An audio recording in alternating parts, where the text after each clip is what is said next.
Bad boy Prince Harry is back and he's thriving. Lol, kidding, but the prince was spotted drinking at a bar all on his lonesome yesterday, at least according to eyewitness reports from Us Weekly.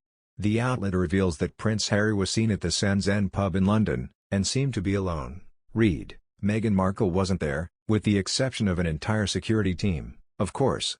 The news of Harry's visit isn't actually all that surprising, because apparently this is his favorite pub and happens to be owned by his godfather.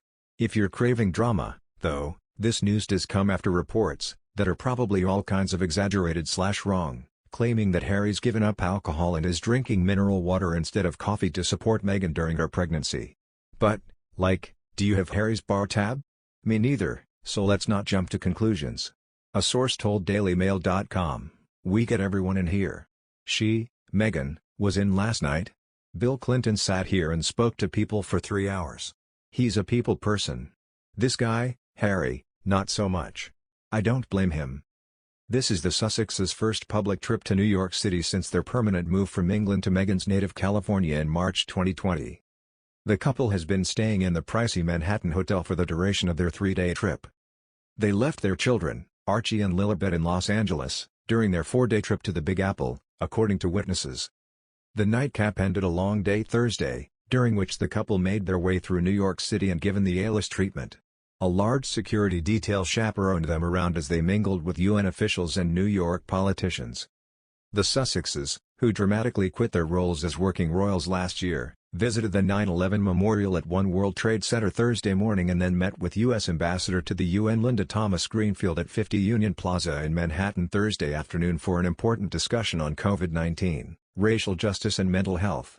Harry and Meghan spent hours at the somber 9/11 memorial less 2 weeks after the 20th anniversary of the terror attacks. They were joined by New York Governor Kathy Hochul, NYC Mayor Bill de Blasio, National September 11th Memorial and Museum President Alice Greenwald and Patricia Harris, CEO of Bloomberg Philanthropy. While atop the One World Trade Center, Meghan smiled and said it's wonderful to be back in New York, almost exactly 2 years from her last visit in September 2019 when she cheered on close friend and tennis star Serena Williams at the U.S. Open. The Duchess spoke moments before she and her husband visited the 9/11 Memorial and Museum, to pay their respects.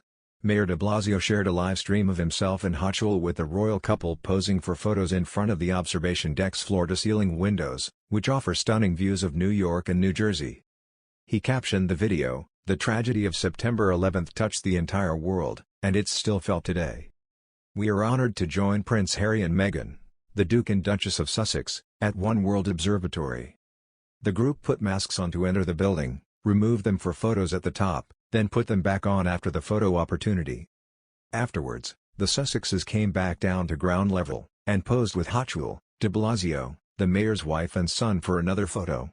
They hugged, smiled and laughed before Harry and Meghan walked down towards the 9/11 memorial alone. A fan shouted, "You look beautiful, Meghan, I love you," prompting the Duchess to smile and wave, saying thank you. Meghan and Harry parted ways with the lawmakers at the entrance to the tower to then visit the 9/11 Memorial Pools and Museum.